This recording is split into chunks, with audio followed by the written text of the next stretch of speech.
Shalom Ouvracha les amis, bienvenue à tous sur le groupe Livrot Shabbat Kodesh. Première halakha, la maîtresse de maison a allumé les néros de Shabbat, a reçu sur elle Shabbat.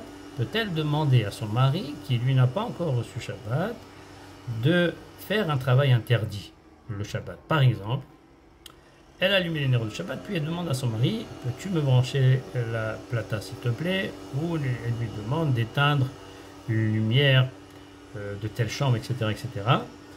Eh bien, oui, elle pourra le faire. Le principe est que l'acceptation par la maîtresse de maison de Shabbat en allumant les nérotes ne s'étend pas aux autres membres de la famille, ni au mari, ni aux enfants. La même chose, un papa qui veut aller prier tôt à la synagogue, qui va aller faire mincha, suivi de Kabbalat Shabbat, suivi de Harvit avant le coucher de soleil, peut recevoir Shabbat sans problème, mais son acceptation ne s'étend pas ni à sa femme, ni à ses enfants qui sont encore à la maison et qui peuvent continuer à faire des travaux interdits le Shabbat.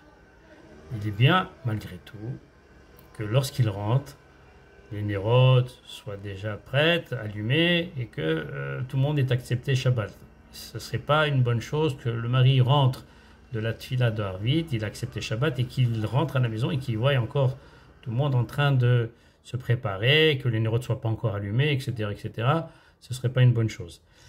Maintenant, on apprend ça de Shabbat, que la femme, par l'allumage de ces nérotes, n'entraîne pas l'acceptation de tous les membres de la famille. On apprend ça de Shabbat Hanouka.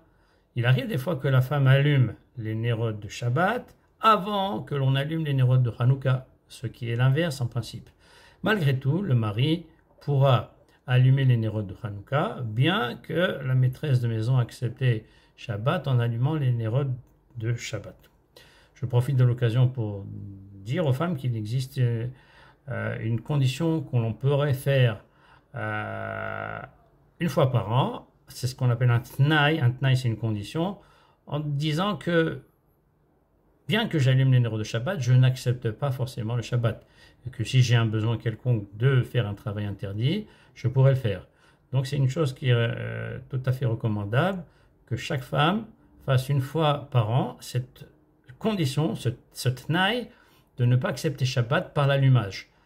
On ne sait jamais, si toutefois elle a besoin de faire un travail, elle a oublié par exemple de brancher elle-même la plata et qu'il n'y a personne dans la maison pour le faire, elle pourrait le faire grâce à cette condition, grâce à ce tnaï. Deuxième halakha, comment réchauffer le biberon de bébé durant Shabbat? C'est très simple. Il faudra prendre un récipient, verser de l'eau du koum-koum à l'intérieur, puis mettre notre biberon à l'intérieur de ce récipient. C'est ce qu'on appelle un bain-marie.